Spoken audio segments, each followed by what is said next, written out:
Hello you! Welcome to the Omniverse Comics Guide for another collector's item special. I'm your host Dave Molyneux, and joining me today is an absolute hero of comics fandom.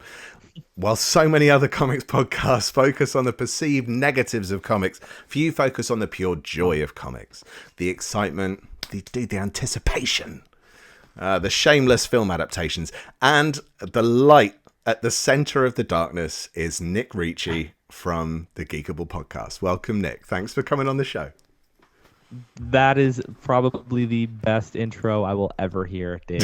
Thank you so much. Thank you. Yeah, no, happy to be here. All of that is true. Hopefully you all watching will have an understanding of who I am by the end of the podcast. I love Dave. So amped to be here.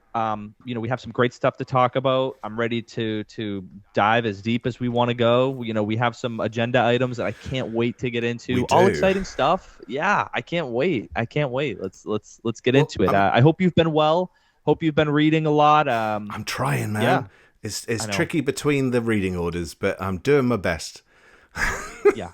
It is. I mean, that's like a full-time job you basically have, and it's funny because everybody I talk to, as I continue to get older, I'm 25 years old. I live in Boston, Massachusetts. Just a little background of myself, and it's funny because I graduated college in 2020, and everybody was like, "Oh, you'll see, you're gonna have the money to spend on comics, but you're not gonna have the time." No, that's the horrendous truth. It's so true. Yeah. Oh my gosh.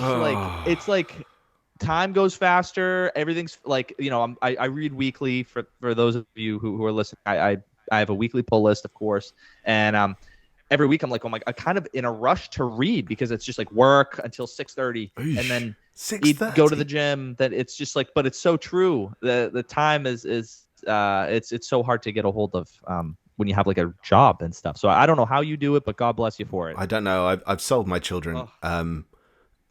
I can't. I'm probably not supposed to mention that. It was on eBay. It was fine. And the thing it was on eBay. There we go. Yeah, it was all legit. And on top of that as well, you do the Geekable Podcast, which of course has been running. I mean, how long has it been running? Is it 4 years?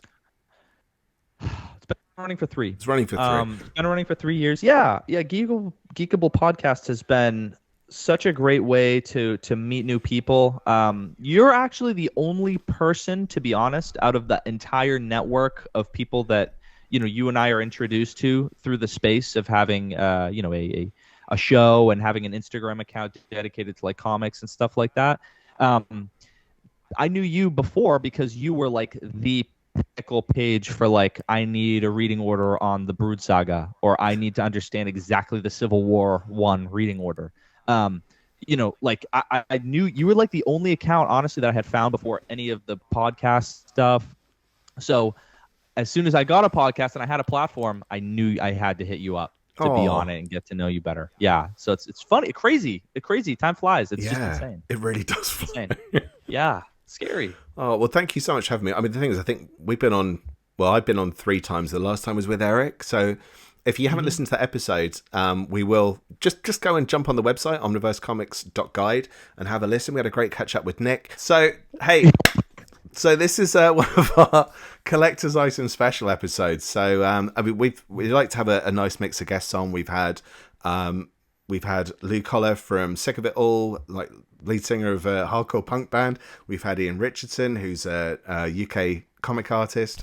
We like to mix it up. It's all about getting guests on who love comics. And dude, I don't think I know anyone genuinely who loves comics as much as you. Even me, I think we'd have to thumb war it to decide which of us is the biggest fan. Yeah. No, I think I think honestly, the disconnect, you and I are on the same page for pretty much everything. Yeah. I think the disconnect is that you stopped reading, as all of your fans probably know. You stopped reading about the 2015, 2016 era. Anything post Secret Wars by Jonathan Hickman, you kind of stopped, and I kind of carried on. Yeah. So it's funny because just to explain, by stop reading, that was just stop reading Marvel. I've been reading loads of other non-Marvel, but hardcore Marvel fan till 2015, and you've just been running the torch since then. Yeah. Yeah, but burning the torch. Don't get me wrong, though. It's funny because as my brother and I kind of go through old comics and stuff, we definitely are both on the same page that the events were better and the comics were better. I think they were better. Like, winding the clocks back, anything pretty much before that. I'm not saying everything's bad. I'm still a fan. I have a pull list, everything. I love it. But I think that they were better. Most of the things, this is the collector's item special. I'm looking over here. Most of the things are from. I think you'll approve, Dave. I think you'll approve. It's all good stuff, though. All good stuff. Still am a fan, but yes, yeah, I do. I know. I understand you, I guess, is where I'm going with all this. I like it. Thank you. Very, very tactfully put. So let's hit your first of your 5 key items that you want to talk about today. So first of all, can you share with us a current read? Yes. So current read. I'm glad you actually started with that one first, because a current read to me means one of two things. It's, what exactly am I in the middle? Because the way I read comics, I have my weekly pull lists. I need to read those every week. However, while I'm reading those, I also have a huge backlog of completed events that I like to go back to or series that I like to go back to and read. I was just fortunate enough to have gone to Boston, Wicked Comic-Con in Boston a few weeks ago. Had a great time. Some of the stuff I was able to get there. I can't wait to show it, and we'll get there. But I'm glad you started with this one, because this, to me, a current read right now, a book that a title that's currently coming out that I think everybody should check out, is Ghost Rider. Oh, really? Ghost Rider, by Benjamin Percy, great artists as well on the book, and color artists. But I love it because it has 90s magic and a little bit of a modern touch. Okay. And I think it's perfectly balanced. Great story, dark, just that Ghost Rider, Johnny Blaze, who's, the Ghost Rider who's just like vengeance, like that type of like. So it's Johnny as the host. It's Johnny as the host. Huh. I knew you'd be like, okay, what's going on? Johnny as the host. The first issue captivated me, which came out probably a year ago now. And ever since then, I was like, this series has just been kick-ass. And it wasn't even me who it's not just me who agrees with it. I was like, wow, everybody seems to be taking to this pretty well. It's just it's in its own little corner of the Marvel universe. Horror. It's a very horror-centric book where you see civilians dying, getting eaten by demons. A lot of body horror. I highly recommend it. This is just a current read. I have a pull list, but Ghost Rider is usually the first book I go to when it's out for the month. Oh, wow. Okay, because that's the thing. I mean, like at the moment, I'm hearing a lot of people talk about Jason Aaron's Punisher. Almost picked that. Did you? Almost picked that. Funnily enough, on a Collect Siphon special with Adam Grabarnik a couple of episodes ago, he picked that one. That's crazy. I almost picked it. Yeah. It sounds like it's well worth picking up, because that's the thing with Jason Aaron. He sems to be like one end of the spectrum or the other in terms of like, what's he doing? Or this is genius. Yup. I agree with that statement. I could get into what I like and what I don't like about Punisher. Ultimately, I would say read it. I think it's a good story. It sets Punisher up in a way Frank Castle up in a way we've never seen him before. Mm-hmm. I am a fan, and that's so funny because I almost picked that. I saw it and I was like, I don't know. There's something about me that just picked Ghost Rider over Punisher, but Punisher's really good. I mean, the thing is that I haven't heard a lot of talk about Ghost Rider, but I think the thing with that is it intrigues me more to hear you talk about it, because I think you are quite selective. You're positive about pretty much everything, and it's awesome, and I love it. But it's like when you really go for something, I think like, oh, okay, this is winning something here. And like, I haven't had a huge amount about Ghost Rider, so it's been so long. Obviously, it's been 7-8 years since however long it is since I've read Ghost Rider. Last time it was Robbie Reyes who was Ghost Rider at the time, though I think Johnny might have been in and out of the Ghost Rider. Memory's hazy. I'd have to check. No, I think you're pretty much on the mark. He was in that series for a little bit. You're talking the Trad Moore one. I think so. Yeah. Yep. No, you're pretty much on the mark with that. Okay. Yes. Good memory. I have that series too. Yeah, it's pretty good. But Johnny and Dan Ketch, Those are my guys. Like those are like top characters for me. This book is definitely a cult favorite. I could see that being the case when it ends. Is he rocking the horns? Has he got horns? Johnny. Or is that just that cover? It's just the cover. He's still got the classic kind of look. He looks like Danny Ketch. He's not in like the classic.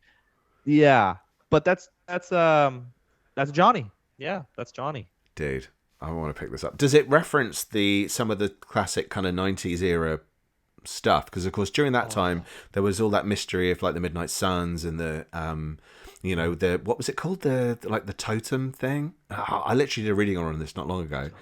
The like the circular symbol that was the Midnight Sun symbol, and you have to touch it, and it was all the connection between the Ghost Riders. Do they touch on that, or is it kind of fresh for new people going in? They don't. Okay, yeah, so it's fresh. It's fresh. You don't even need to know anything about Marvel to honestly read this book, to be totally honest.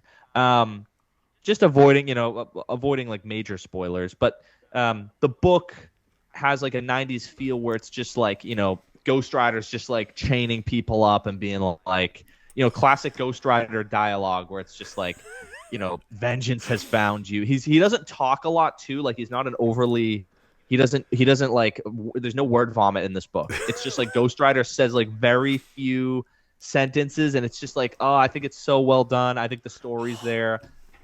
Huge fan of some of the old Ghost Rider villains that they've kind of brought back. I would love to see Mr. Hyde, though. I'm always a huge fan of Mr. Hyde. I don't know why. I just always thought he was super interesting. But what about Scarecrow? Is Scarecrow in it? Would love to see Scarecrow too. Would love to see that. No, he hasn't been in it yet. I'll tell you the first like huge arc is Blackheart. Who's another character that I've always kind of liked. Yes. Yeah. We mentioned him on the show literally like a few days ago. No way. Yeah. Seriously? Yeah. We were talking about the John Romita Jr., like the introduction of Blackheart. Yeah. In like John Romita Jr. top 10. And that was him. That was his. Yep. He was the artist on that book. So it's kind of hard for other people, I think, to draw Blackheart in a way that works when you're not John Romita Jr. Yes. Yeah, John Romita. I think was his first appearance. Was that in? Was it Daredevil, Wolverine, Punisher? No, that was the second appearance. It was. Oh no, maybe not second, but it was his first was Daredevil 270. Oh, of course. Right. Thank you. Yes. I have that as well. Someone kicking around here somewhere. I have that whole arc. That's a fun arc. I liked that a lot. With Mephisto. Yeah. Yeah. There's some weirdness in stuff. What's in that? There's some weirdness in that. The whole, without veering into it too heavily, but like the clone number 9 or whatever it is, and the Inhumans and Silver Surfer, it's very right, and they end up in hell. And then it goes into Acts of Vengeance, I think. Yeah, with Ultron and Daredevil versus Ultron. Love that. I think think that's so cool. Personally, I don't know. It was so I love bizarre. Acts of Vengeance, though. Yes, dude. Yeah. So you are speaking my language. Yeah. I mean, it's not a story. It's just like a perfect, like, I don't know. I just love everything about it, even though it's not like a cohesive story with a beginning, middle, and end point. But I love it for what it is. Yeah. I think that's a fun event. It's fun stuff. Fun event. Well, dude, Ghost Rider sounds interesting because, like, I really like the character, and I haven't picked it up in a long time. Cool. So I'm definitely going to at least put it on my Marvel Unlimited app and give it a shot. I would at least put it there. Yeah, I mean, this isn't something I'm screaming at the top of my roof saying everybody go read this book. Oh my god! But I'm like, to me, it's a top 3, top 4 Marvel title right now at this moment. That does it. A good reliable series is a good reliable series. Hell yes. Yeah. Love that. Yeah. Yep. What a start, dude. What a start. Good. But now, sir, you're going to take us into a set that you're close to completing. All right. Sorry. This excites me because not to totally, I mean it every time I say this, but like your page, I hold you in pretty much the highest regard for recommendations.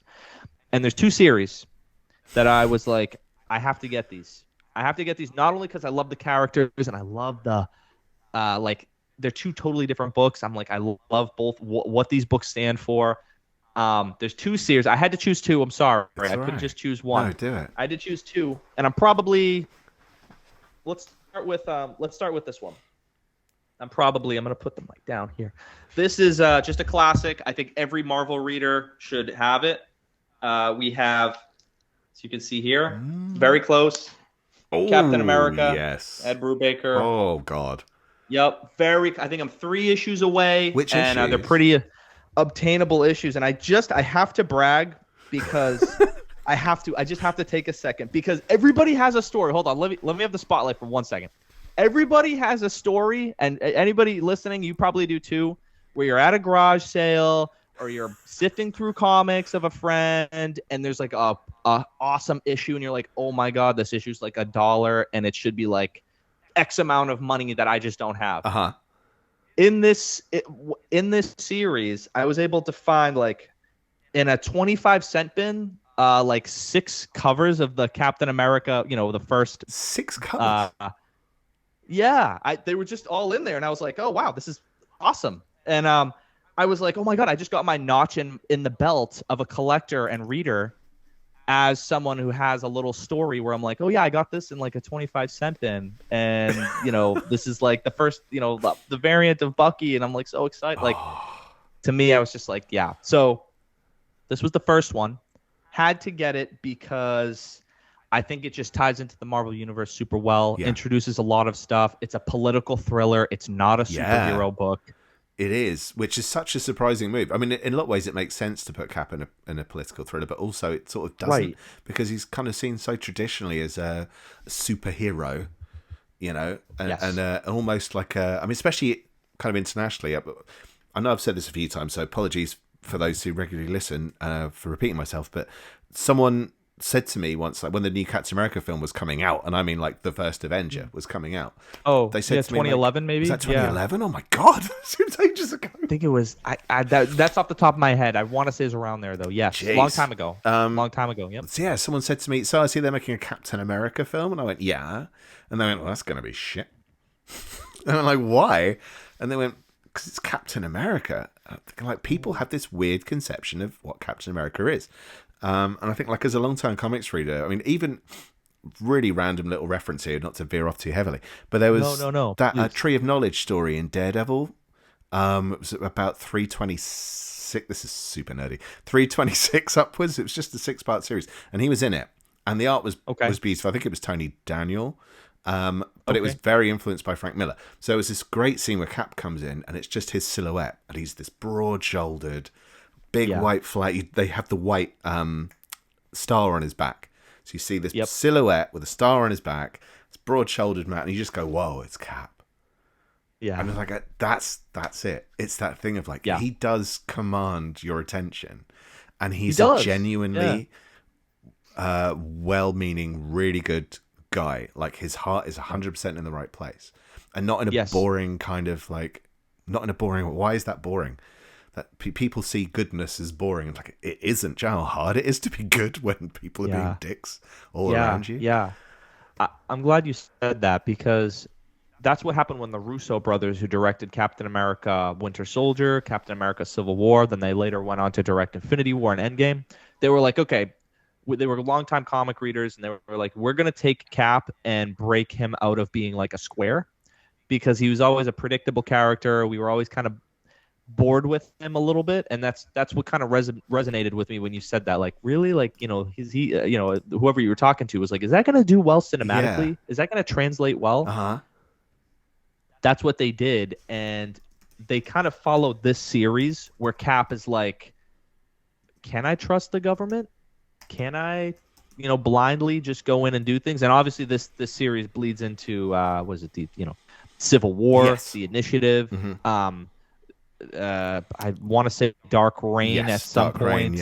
A few other things I'm probably forgetting, but a great era for Marvel. This is probably my favorite, dare I say my favorite era of Marvel is this, when Bendis and Ed Brubaker, they're all running the show. Mm-hmm. That's like, to me, probably the best era, honestly. That span of like 5 years, 6 years, 8 years. It's hard to deny the strength of that era. It's funny, talking to Eric on previous episodes, the one thing he did say to me that hadn't occurred to me before was, like, he said, like, going back and trying to read it, it's complicated.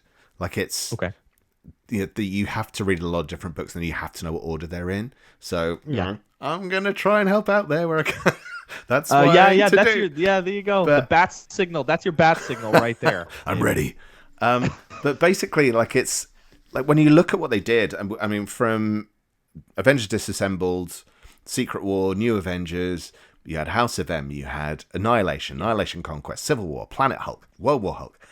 Like, these are big time stories, and like, even if some of them didn't pay off, like World War Hulk was fun. I like World War Hulk. I've got a soft spot. I liked it. Yeah. But did it 100% pay off? I don't know. There was a part of me that thought like it could have been a little better, but I read it again and I've read it again.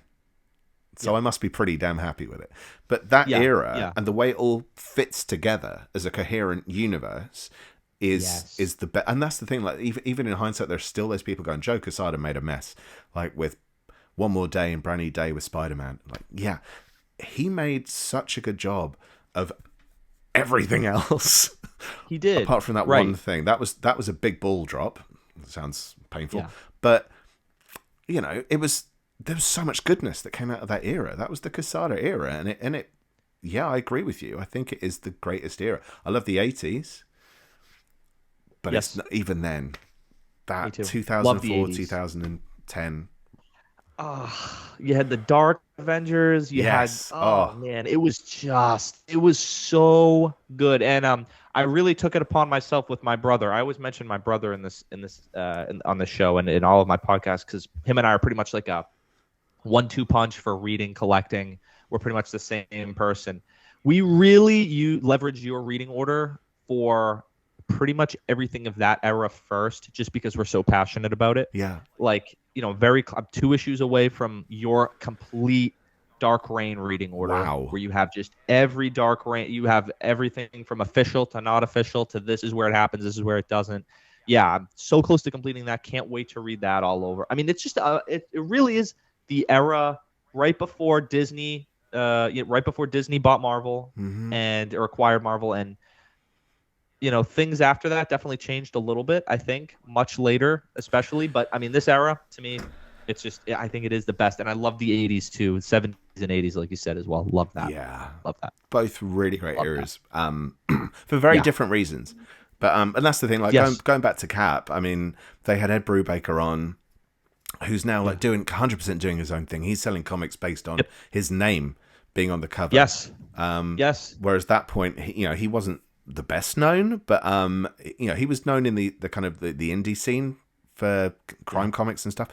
But yeah, he brought that political edge, and he did the one thing you categorically do not do with Captain America, which was, I mean, as anyone who's seen the Winter Soldier film knows, you bring back Bucky. You don't bring back Bucky. You don't touch Bucky. If you do it, it's a robot, or it's Rick Jones, or it's whatever it is. Right. You don't bring back Bucky from the dead, and he did, and it's the best thing I think that's ever happened to Cap. Agreed. The best. I mean, it is the best thing. I completely agree. And you know what? Winter Soldier just has such a great thread in the Marvel Universe now, in my opinion. I think they handled him super well. It wasn't just like he's in the story and he's gone. He stuck around, eventually becoming Captain America. Being, basically an Avenger at some point, I think. Yeah. I mean, he was just pretty ingrained. He was pretty much ingrained into the Marvel Universe, and it's for the better. Yes. It is. And very much his own Captain America as well when he was Cap. Yes. And I think what you just said is a great segue into the other pick that I had, because there was a tie for this one. Of, like, people who no longer work for Marvel, they're doing their own stuff, still super successful, huge legacy behind them. Really happy to show that I am super close, and this is great because I've read some of the Cap series books. I haven't read any of these. But this is what I'm about to drop, and I was able to get all of these for like $1 at the Wicked Comic Con that just happened. As you can see, I'm pretty close. We have Rick Remender's X-Force. No way. Rick Remender's X-Force, so close to being done with it. I think I need like 10 more issues. Super obtainable. I cannot tell you how many times I have been on eBay with my finger hovering over the buy button for the complete set of this for like $200. Oh, dude. And every time I was like, I just can't justify. I don't know. I saw it at Comic-Con. I got all of these issues at different vendors for like 50 cents to $1, and Yeah. I was like, oh my god, I'm 10 issues away from completing this. Let's freaking go! This is awesome. So there's part 2. That is quite the run. And the thing is as well, like, because I know you're a singles guy, 100%, like single issues all the way still. Yes. I stopped buying singles in 2010 because it was just ridiculously expensive. I don't know if it's more so this country, but I read Uncanny X-Force in digital first, but I didn't get into it. And then got the omnibus because it's an omnibus. Like, I'm an omnibus guy, and it was a nice book. Yep. And I read it again, and oh my god, I realized what an idiot I am. That like I didn't give it its due. It's such a good run. Like, it's payoff after payoff. Yeah, and I talk like I've read it. I just know so much about it, honestly, from your page, because I would. Oh my god, no, never apologize, because I like need this. It's great to know. I'm like, oh my god, like you talk very highly about the series, and I was like, you know what, Deathlock's in this. Can never say no to Deathlock. No. I'm like, that's pretty sick. Like, put him in X-Force. That's awesome. I heard Deadpool was. You mentioned how they use Deadpool's great. He's not annoying. He has a purpose. Everybody raves about this series, about this run, and I was like, I need to read it all the way through. I have to. So here it is, and I'm so happy. I'm so excited. I'm so excited. I think the thing to do with it, if I just as a recommendation to yourself or anyone who wants to read that run, is don't read it amongst everything else. Give it its time. Read it as one thing. It doesn't veer off very much. Though there is a reading order on the old Marvel Comics Guide site. I try not to draw attention to that. We are shifting things over. Right. But it does tell you how to read all those team members in order, where they appear and everything. But you don't generally need to read outside of the main series. It's very standalone, and if you read it together, you realize just how complex it is. And it seems like a kind of a dark, cinematic gut punch kind of vibe to it, but there's more to it than that. It's got its layers. It's so dark at times. Like, good. Right. I know there's a great Angel story in here too, and Warren Worthington III is like one of my favorite comic book characters. And everybody's been telling me like you need to. I think it's called the Dark Angel Saga. Yes. I haven't read it. Yeah. Everybody's like, this is like the definitive Angel story. No question about it. It's the best. It's a beaut. It is a beaut. Yeah. And actually, if you like the new X-Men run by Grant Morrison, you've got Phantom X back as well. Yeah, Phantom X. Nice, oh man, I love that character too. I almost feel like the series was like built for me because I'm like Deathlock, Phantom X, Deadpool, obviously Wolverine's welcome in pretty much any book. Yeah. Age of Apocalypse. Just a great. Yeah, Assad Rabik too on the art. Like. Jerome Pena as well on the series. Yeah, Opena. That's so funny. I actually met him at Wicked Comic Con. He was there. Really? Yeah, and he was there, and I had met him before. He signed some of my books too, and he's so good. He's so good on this too. It's so good, and his art matches the vibe perfectly. I can't wait to read it. I will definitely let you know what I think of Uncanny X-Force and, of course, Captain America as well. I'm so happy. 3 issues left to Cap. I think 10 issues left to X-Force. I'm happy as a clam over here. Good times, man. I'm so happy. The best times. Yeah. Right. Oh, can't wait. Oh, lovely. Brilliant. Thank you, Nick. I tell you what, before we move on, we're just going to say thank you for everyone who's listening at the moment. If you do have any questions, suggestions, some of the stuff that you're seeing here that you like and you want to share little moments, feel free to drop it in the chat. I will take some time, probably more towards the end or maybe between a couple of the topics to chat through. This is the first time we've done a collector's item special live, as I've mentioned. So, yeah, you know what I'm like when it comes to regular viewers will know what I'm like when it comes to questions. I'm really easily distracted. Normally today we have reads in and I'm trying not to look at the Oh, no way. Lee's here? Yeah, he's awesome. Here. What's up, Lee? Yeah. I love Lee. He He's for the boys. Great He guy. said he's loving the current Ghost Rider as well, and he's trying to put me Oh, off. glad to hear that. Yeah. Yeah, it was a tough call. I mean, honestly, so many series too, not to get on a tangent. Like Daredevil's great right now, even Thor. I don't know. I just had to choose Ghost Rider because it needed a little love. So I'm glad to hear you say that, man. That's great. Awesome. That's brilliant. Well, yes, thank you, and yeah, for sure, keep chucking the comments in. Lee actually says, I'm so torn between trade collections and single issues. The right answer there, dude, is collector editions. Thank you very much. So it is. It is. Yeah, it's true. It saves you a lot of money. It does save you a lot of money. It saves you a lot of time. If you love the story, and they you look should do pretty it. on the shelf. They do look pretty on the shelf. That's true. That's true. So, still, despite that, we are going to look at a complete set of single issues right now from you. So, Yes. What have you got?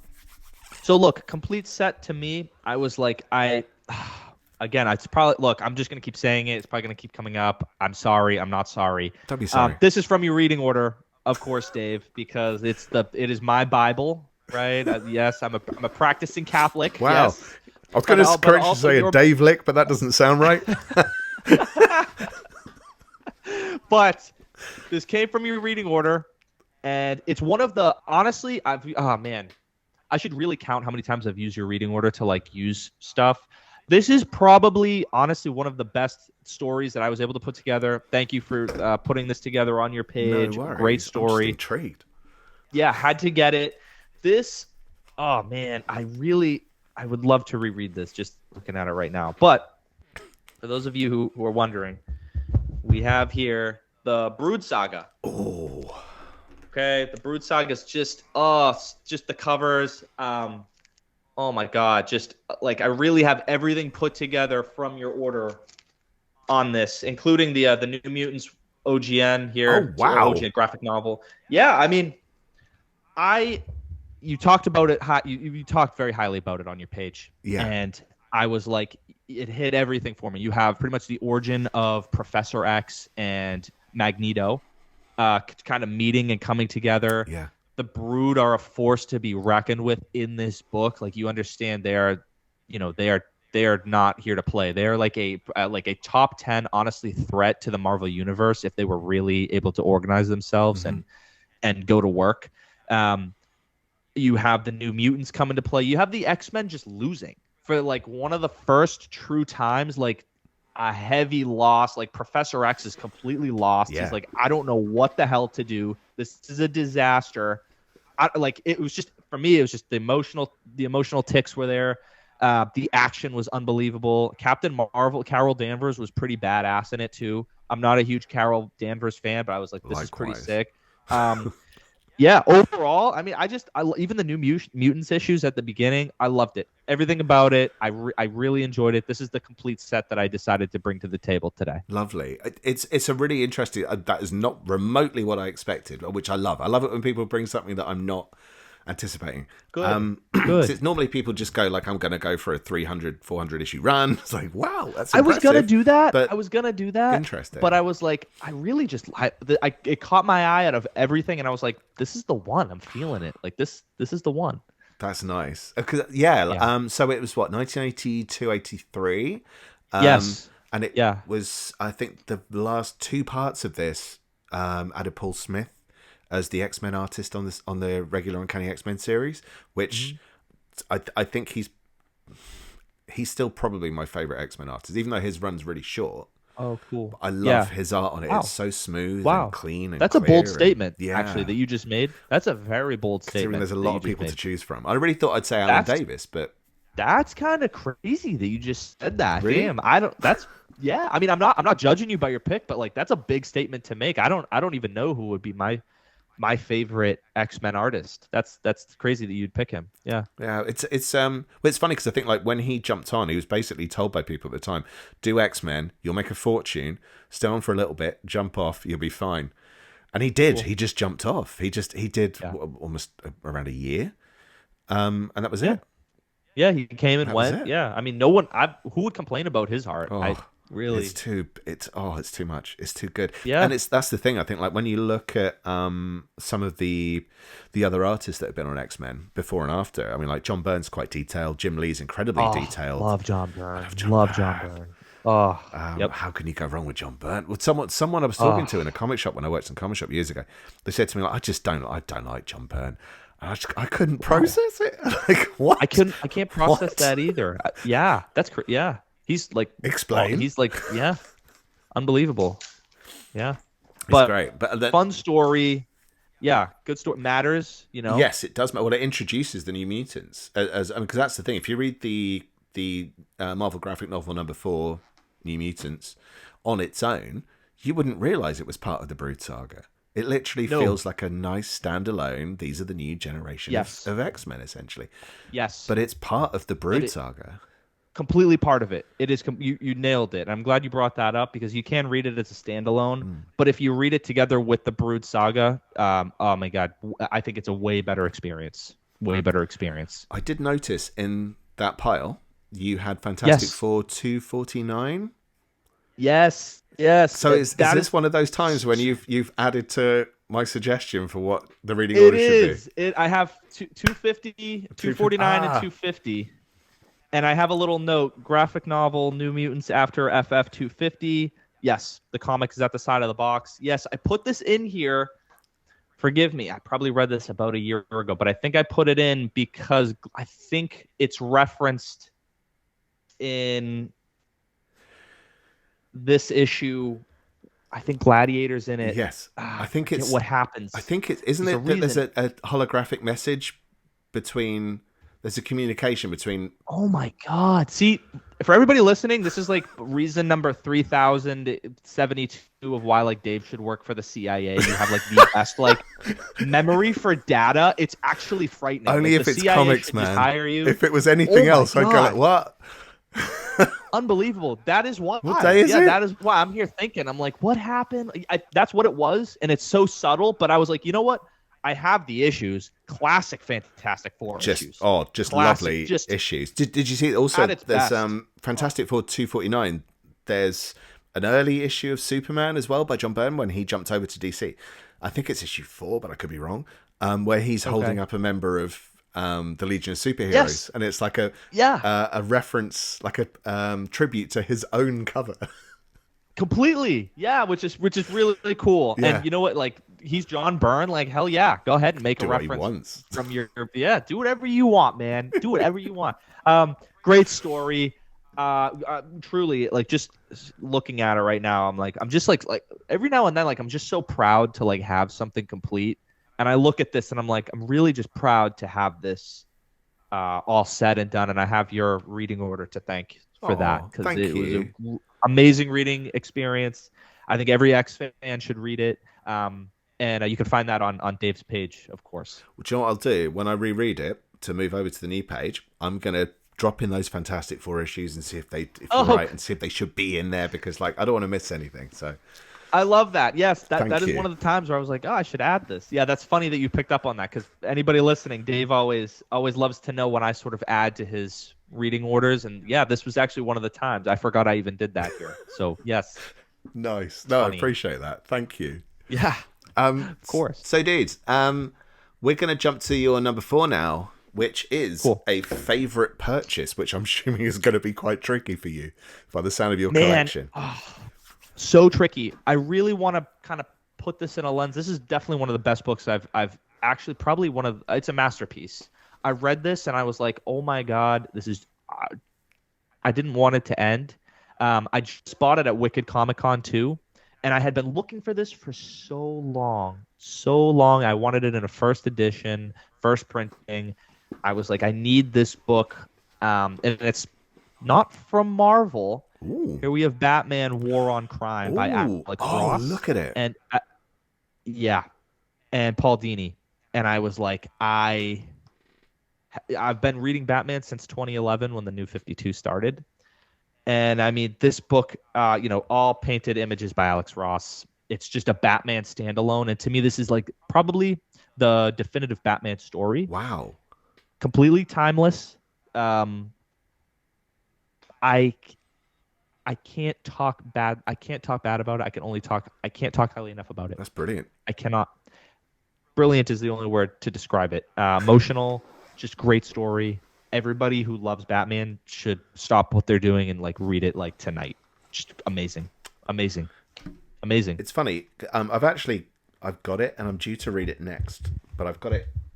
No way. I've got it in this book, which is Absolute Edition. So actually, if you hold out to your head, is it the same size or is the original version big? It's massive. Or you have a huge. very tiny head. Yeah. It's pretty big, which is awesome. I mean, Alex Ross, if it was 24 feet tall, I'd still be flipping through it like, oh my god, it's the definitive Batman story, and I'm so happy to finally have it. It's everything I thought it would be and more. It probably is one of the best books I've ever purchased ever. So is it one of you? How did you find out about it? I found out about it because I'm an Alex Ross enthusiast. Love I just everything about him. I love his Kingdom Come. I love some of his Marvel work. He's just like probably the greatest artist I will see in my lifetime as a reader, as a fan, as a collector. Everything about it. He has just a timeless look to the characters, a heroic feel.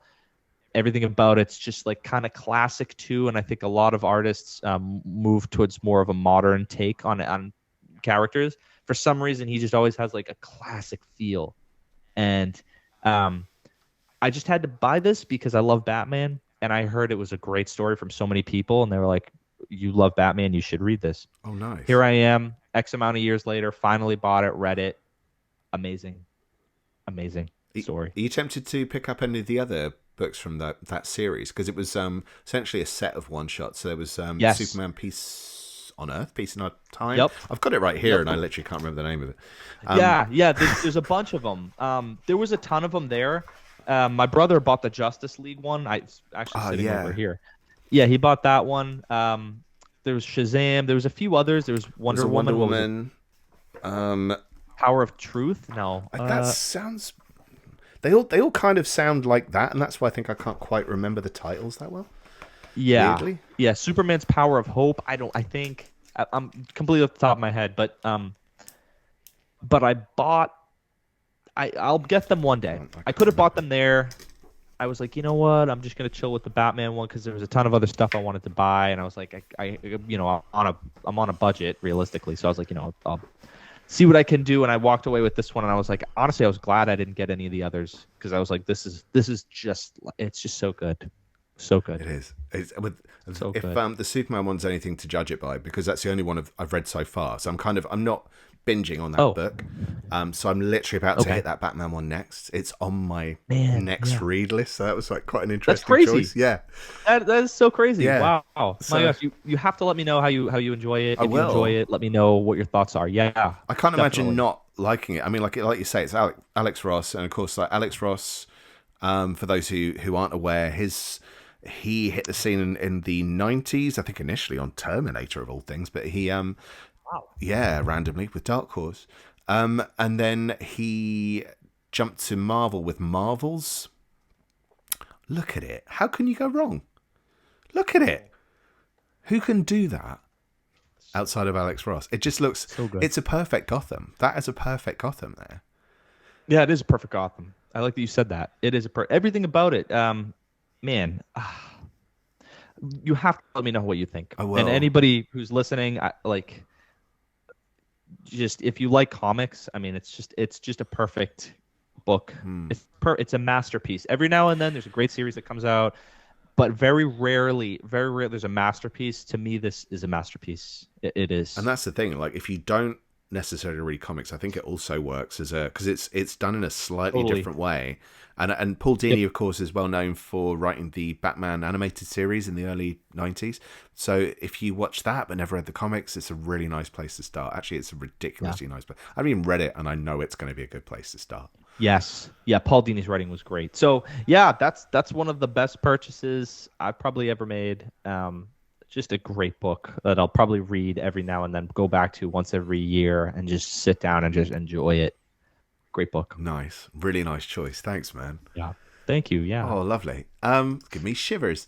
So we're gonna wrap up with Yes. something that you highly recommend. Something that I highly recommend. A lot of great titles out there. A lot of great books, past, present, and future. What do you choose? I mean, I had to choose this because it. It will always be just like my. I just have to show it. I just have to get to it. I have to know. For me, the death of Captain Marvel. Oh, really? Wow. Yeah. I had to choose this because it's probably one of the saddest stories Marvel's ever come out with, in my opinion.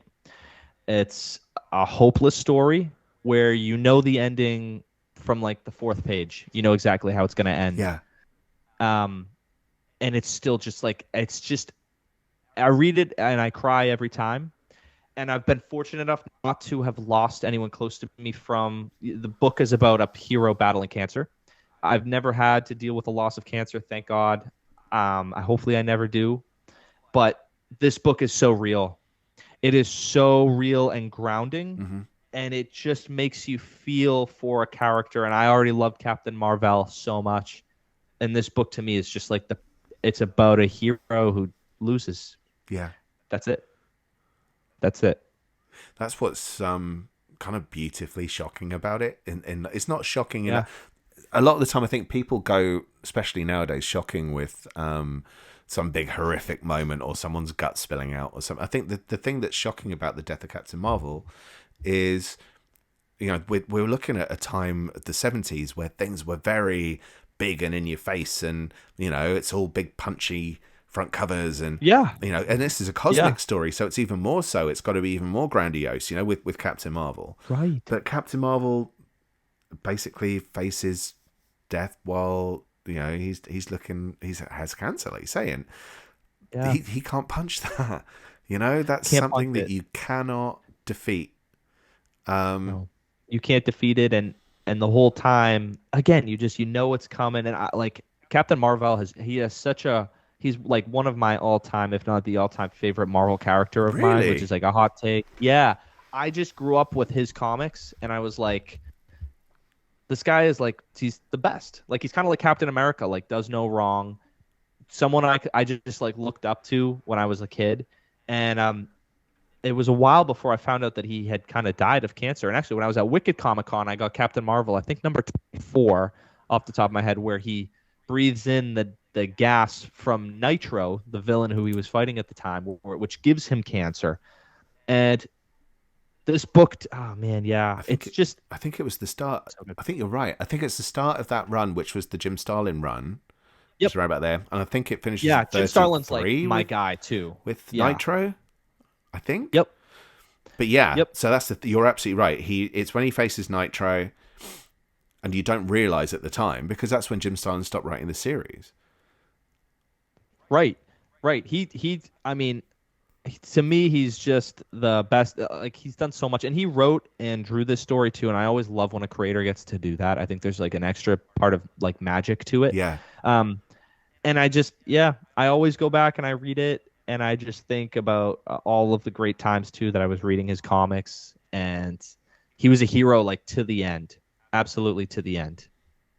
Wow. That is, do you know, dude, I'm slightly shocked.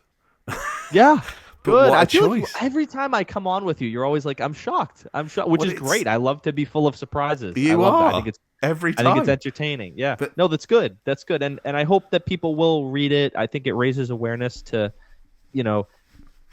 just being a human being. Like, these characters are still human beings, and like this is like a very human being story for a character who's like, has cosmic awareness and can do all these things, and he still loses. His boss is a tree.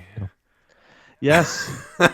Yes. He's fought Thanos. His boss is a tree, and he switches places in reality with a teenager. But that's the thing, isn't it? That's the thing when you throw the harshness of reality, the harshest parts of reality, up against that, fantastical side. It makes it feel like it's got that much more depth when something like that happens. Because, I mean, I must admit, when I read it, I think I knew, but I was reading it going, yeah, but they're going to kind of go, no. And then it Yeah. happens. You go like, oh, And then it God happens. damn. And you know what? It's like the one death too that like still matters. You know, death Yeah. doesn't matter in comics. It's pretty much the biggest complaint that everybody has. Yeah. But this death stuck. He hasn't been brought back. He's dropped back a couple of times, but only temporarily. When I think like Avengers versus X-Men was about 3 issues, and correct. Yes, correct. There's a couple here and there. Silver Surf, a couple of issues of Silver Surfer, he jumped back in. But you could argue it wasn't. Was it really him? Stuff like that. Yeah, same with like the Secret Invasion tie-in with Captain Marvel. Yes, the Skrull had his brain pattern. There was that as well. That's a good point. Yep. And also, Dead Avengers, the Chaos War. Chaos War. Yeah, but they brought back everybody, so you kind of go like, yes, that's right. Yeah, he came back with like Banshee and Thunderbird and all of those other guys. Yeah, that was a good event too. I actually kind of liked that event. I was just talking to my brother about that event like last night. That's crazy. You mentioned that. That's my pick. Wow, that's flawed. It's you know what's really nice, I think, as well. Talking to you, Nick, is that and it's without trying to sound judgmental or anything, but you do make assumptions. I think about when in theory newer readers are coming in. I know we've talked about this loads when we've chatted about the fact that you've had access to older comics, and that's part of what got you into comics. It's not like you've come in, and this is no detriment to people coming through the films and go like, I'm going to read the new stuff. The older stuff can't be that good, can it? But I struggled with the older stuff when I started, and I started kind of properly in late 80s. So I found the 70s stuff quite hard. And the 60s stuff impossible to access. I couldn't. It's like, what? This is weird. Right. But you literally love it. You seem to love it all. And it's in my DNA. So nice. That's like, that's just how I was. Older stuff. I was just drawn to it for some reason. I don't know why. And I was lucky because that just gave me a backlog of information to kind of catapult myself into like, present day comics. I already have all this knowledge, this base of foundational knowledge, just like is all there. Like, and the old comics. I love them. I really do. And yes, I do agree with you. Yes, sometimes the writing's a little hard to get through. It is. And that sometimes it is. But you can kind of. The thing is, I think when you take your brain out for a minute and just kind of put yourself in the perspective, like, do you know what, this was that time, right? And you just have some fun with it. I mean, like some of the older comics that I think I've had the most fun with is that raw, like no one had done this before. Read it. I know I reference this run a lot, but I mean I'm sure you've read it. The old Walt Simonson run on Thor. Like every time I read that run of Thor, I'm grinning and my face hurts because it's just pure joy. Like it just it's so good. That's a good example. Yeah. I actually haven't read too much of that. I need to. I've read enough to have a conversation about it. Yeah, but people love that run. Yeah, that's like probably one of the top 5 most highly regarded runs. I think like in all of Marvel Comics. I think like right. I think I might go as far to say that. Yeah, really. I think you're right, and it's weird because I think like it was one of those times as well where he was doing something a creator jumped on as both writer and artist. Who did something no one has done with that character before. And I can imagine if someone did that now, they'd go, what, you can't do that with Thor? You can't make Thor funny? Because it was funny. Like, it was genuinely funny at times, but it was also reverent. It was. And, it picked up on actual Norse mythology in ways that they hadn't utilized that sort of things before. That's where I was going to go next. It does do that pretty well for being a Marvel comic. It does play with those threads pretty well. That's just a great run. I really, honestly, after talking to you about, I need to like get serious about that run. It's like pretty long too. It wasn't just like, here's the little run. It was like, this is like a lot of substance. Yeah, I think it's around 40 something issues, or it could be more. Yeah, which to me is like a lot. It's a lot. It's a fair bit. You don't get that now. No, it kills me. Like, honestly, Dave, like, as much as I love this Ghost Rider run, I'm holding my breath every month because I'm looking at solicitations for 3 months in advance, and I'm like, please don't end, please don't end, please don't end, because there's no such thing as like a 50 run anymore, 50 issue run. There's no such thing as that. That's the thing. I think like when trying to put a reading order together, and I'm looking ahead at Fallout stuff. Yeah, and I go like, okay, because back in the day, they used to go volume 1, volume 2, volume 3. Now no one knows. You know, they just do it by the year it came out. And you're looking at, I think, I can't remember what volume The Punisher is on. It's something like, is it 12? Gotta be up there. Gotta be up there. It's I was hit gonna double say digits, 14, but 12. many. Yeah, 12 or 14. It's like pretty high up there. Like, stop relaunching. It's just confusing for people. God, I know, right? I'm like, every time I'm just like, again, I'm holding my breath for Ghost Rider, you know, all these runs. Like even Brubaker, you look at like the Captain America run I chose. That's like a long run. You look at Uncanny X-Force. That's like a pretty good sized run there. You know? It's not like that anymore. I wish it was, but it's not. It's rare. I think you can still do a really good, strong, short, mini, you know, and they did those back in the day too. But like, I think a lengthy run where they really work on the character and there's a big payoff at the end. It's just, you don't see it that much. Incidentally, I have to say that rotation there brought your Galactus into shot, and I am ridiculously envious of your... I know, I had to get that. I don't buy them so much anymore, but I was like, oh man, I should get this. And then I have right here, I have Gore the God Butcher, because I had to get that, because you know I love Gore. Yeah. Of course. Yeah, this is my like comic room. This is where I do like a lot of my reading, just hanging out. Honestly, sometimes I'll work in here, you know, for my day job. Yeah, my 9 to 5. Sometimes I'll work in here a little bit, but it's so distracting. So I like have to be careful. Why? I really do. Yeah, I have to be very careful. And it's not the most professional background, we'll call it. So when I'm on calls and there's no option to click like, you know, the background of my company, you know, I kind of have to get out of here. So, I literally have this in the background for work, and people just every time I go on a Teams call, people just go every time. What have you got? Are they videos? Yeah. No. Videos? It's not 1984. Oh, that's what they think it is, like VHS. Yeah, that's funny. I'm not that old. Actually, I am that old, but it's not the point. So that's awesome. Nick, your 5 have been an absolute beauty. I've been really happy to chat through these with you. What are you most looking forward to that's coming up? Me too. I appreciate the conversation, and thank you for the compliments too. You know, I hold you in like the highest regard for all comic stuff. So I appreciate you saying you love the picks. It means a lot to me.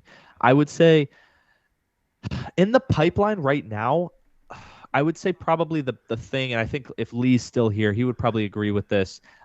Like coming out, Chip Zdarsky's Daredevil run is going to end. It's been an amazing run. I think it's going to end in August. Right. If I'm pretty sure it's August.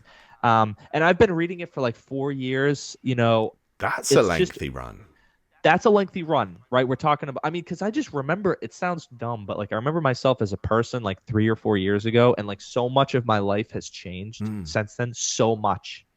You know, for the better or worse, whatever you want to call it. But like I've always had that comic with me to go through like some of the craziest life changes. And I'm just really sad that it's going to be gone. Amazing run that I will always talk about, always reflect back to. I would say that that's probably, and I hate to say I'm looking forward to the end, but every comic has to have an end. I look forward to, you know, kind of cherishing the last few issues that are coming out monthly until August. And that's probably what I'm mostly looking forward to. If I had to throw one thing out there, it's probably that. It's it sounds like Chip Zdarsky's thinking about leaving comics as well around about that time when he's... I know. Well, he's on Batman right now, and how long for? Which is great too. I really like his Batman. And I need to. I'm not sure if you'd like it or not. I don't know. I think you would. I don't know. You're tricky with that stuff, but he claims he's on that for like the long run. Okay. But I don't. He has no plans to come back to Marvel that I can see. Nothing in the pipeline that he's revealed. Yeah. I wish. I hope he does. I hope he stays at Marvel. I mean, he wrote so many good things. But yes, Daredevil, amazing. Yeah. Amazing. No, nice call. I do need to pick that up. I'm going to obviously wait till the omnibus. I was going to say, wait for the Omni. That probably makes sense because it'll collect like Devil's Reign events. Yeah. And all those other things. They're doing Devil's Reign as an omnibus later in the year, incidentally. Good. Yeah. I like to hear that. It was a good event. It sounds like it was a good event. And that's the thing. I'm only that interested in Daredevil at the moment from Marvel, so I'm desperate for them to release it. And Devil's Reign sounds like a fun one. I think you would actually like. I know kind of what you like, what you don't like. I think you'd actually like Devil's Reign. I think you would. Cool. Yeah. Let me know Looking when forward, that dude. comes out. Let me know. And but Dave, I'm always love coming on here and talking with you. Always, always. We need to have you on more often because Please. yeah, if you want to, it's always just fun. It always just like G's me up when we're talking about this stuff, especially That's it's like so nice. you get me excited about the new stuff. And we reminisce about the old stuff, and I sit here going, "I want to read stuff now," and I'm trying to find time. Right. That's awesome. Yeah. No, I love to hear that. And yes, whenever you want me on, I'll be asking. I'll be knocking at your door saying, "Hey, when can we come on?" Because I have a great time. I always learn a lot. Always great. Coming on here representing Geekable Podcast and just having a really genuinely good time with you talking about comics that people really don't talk about either. You know, I love the obscure stuff. Yes. Anything mainstream, I read it too. But luckily I'm just pretty well rounded to have a conversation about anything. You know, and I have your reading order to thank for that. Oh. And everybody listening should definitely, because I'm going to put this on my podcast. So everybody listening should definitely check his stuff out. It's the best. Cool. No, brilliant. That sounds brilliant. Well, dude, thank you so much. Thank you again. And like Nick says, please do. I mean, for the one thing, do check out omniversecomics.guide if you're looking for reading orders and recommendations. There are also review pages now as well if you're wanting to know if something's worth a pickup or not. Also, be sure to check out Geekable Podcast. It's available on all good podcasts, the right podcast providers, let's face it. So, yeah, keep an eye out for future episodes on there, but there's also a healthy amount of past episodes. I mean, you talk about all sorts from the film releases to also having special guests like Arthur Adams. I'm so jealous. Arthur Adams, you bastard. No, I know. But yeah, it's brilliant. Go check it out. Nick's just as lovely on there as he is on here. I'm so happy just to have him on because it every time I just feel like I'm in a good mood now. So it's brilliant. Nick, thanks again. We will have you back on. And thank you so much for your time. Thank you to everyone for listening to watching the episode today.